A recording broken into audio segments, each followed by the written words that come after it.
What's up, everyone? John Wasserman here. I wanted to do a video breakdown on Baylor freshman wing Tounde Yessoufou. I think he's kind of risen up theoretical draft boards over the past year, actually 6 months, strong showings at the Nike Hoop Summit, McDonald's All-American Week. You can kind of start to see his skill level catch up to his signature physical profile, tools, athleticism, motor. Um, and so I think now there's kind of question of how fast are they catching up? Is it real indicators of development and what's to come? So I wanted to take a look at kind of what I think is going to translate right away to Baylor and to eventually the NBA. We'll show some clips on why I think there might be some scouts hesitant to slot him with the top dogs, the top one and done guys of the 2026 draft. And then we'll show some clips of why maybe we should be optimistic that he really is growing and turning in to a three-level score to go with, the defense and the motor and all that stuff. So let's start off right away with, again, what's going to carry over first. And it's his signature, athleticism, first step, explosiveness, power. He's going to get a lot of buckets attacking the rim. He's going to get a lot of buckets in the open floor. That's obviously going to be his bread and butter. Um, and you see his strength here down low, moves his guy out of the way. He's going to body up smaller guards and wings with that 215-pound frame, and he really likes to use it around the basket. Here you see a little, Euro in the lane. Like, he's got the footwork. It's not just bully ball attack in straight lines, although here's a nice little attack in straight line where you see that explosion. Like, look how high he gets off the ground here. He's going to create a lot of high quality finishing angles. He's going to get a lot of free throw attempts with that burst. Here again, you see again the Euro step, the hop step in the open floor. I should say he's got the footwork to get through tight little gaps. And then defense. He's going to make a name for himself defensively right away. He's probably going to play that same exact VJ Edgecombe role at Baylor this year. And again, it's not just projections based on his measurements and his strength, right? He makes a lot of plays anticipating, jumping into passing lanes like you see here. He's got that ability to almost activate the go-go gadget length where he could just extend out at the right time. Aggressive off the ball, where he's going to create a lot of defensive events with those tools, with the aggression, with the anticipation, and he's definitely going to get a lot of these little pick sixes and turn offensive mistakes into offense for himself the other way. He's going to cause a lot of problems defensively. Just more of this stuff of just making plays, guessing what the offensive guy is going to do, and then really optimizing every little bit of inch of length and strength. All right, let's go back to the offense now, and where I think maybe scouts are a little bit slower to buy him as a scoring player. So, here's in the half court, right? He's got some of these self creation moves there, but look at that, like one handed release. This should be a basic pull up opportunity, and he kind of throws it with one hand like a push shot. Like, that's not your typical delivery for a score. Same thing here. Goes off. His footwork is a little weird here. Goes off kind of the wrong foot and shoots it with one hand. I mean, that should be a more balanced shot getting into his mid range pull up. I think we see it again here too.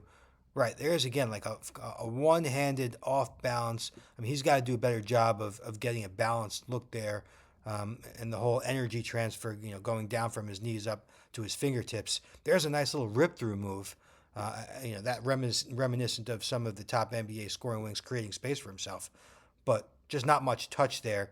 And we're going to see shooting is going to be an obvious area of emphasis that scouts put on, and how where his range is, and how consistent he is with his jump shot. Here's an opportunity against AJ DeBonsa, and you see his handle's a little loose here. It's a little high.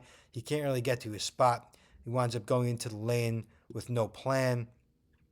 And again, this is just a matter of being a little bit more raw compared to some of the other wing prospects. Like, not the tightest dribble and handle there to get to his spots.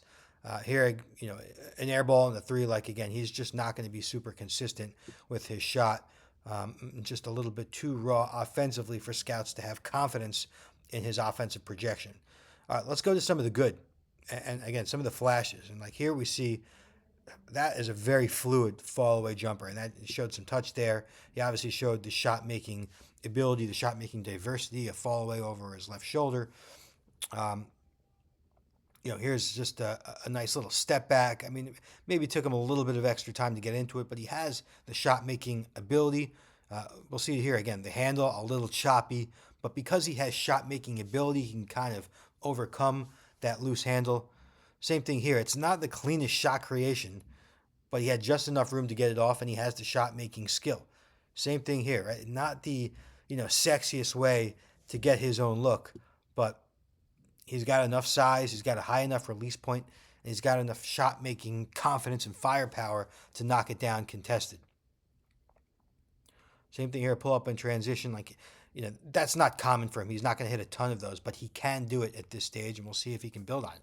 Here's a nice move. It's not, again, the cleanest in terms of the dribbles and the footwork and creating a lot of space, but he does have that shot making ability to hit contested shots, and when his confidence starts going, he can score in bunches. He does have range, but it's not consistent yet. So I think we're seeing a lot of stuff he's capable of, but not exactly proficient at this stage of his development. Um, Again, we're back at the top here, where again he's going to do most of his damage attacking using his physical tools. But we saw in those previous clips, he does have the ability to get his own shot and make tough ones from 3 levels and in different ways in the half court. And we're going to see at Baylor whether that's going to be something that he can do on a more regular basis, and happen regularly throughout games as the season goes on, or scouts can decide that he's just more of an energy guy who we're going to use to come into a game, put pressure on the rim, get out in transition, make plays defensively, and really be more of a fourth or fifth option in an offense. I think the floor comparison is kind of like a Cam Whitmore. I know Whitmore is still early in his NBA career and has a long way to go before he gets to his ceiling, but Whitmore did fall a little bit to 20th in the draft, and I think there's some questions again about how his offense translates, about his decision making. He doesn't offer any real playmaking, and I don't think Tounde is going to offer that much either. But on the other hand, the viewpoint can be he has this high floor with his physical tools, and the athleticism, right, to get you the easy buckets, the defensive plays, the rim pressure. That stuff should all translate, and then it's kind of bonus if these flashes of shot creation and shot making carry over. And I think, again, over the last 6 months, we started to see a little bit more of that. The question is, are those indicators or are they just flashes? We're going to find out over the next handful of months when he is a star freshman at Baylor.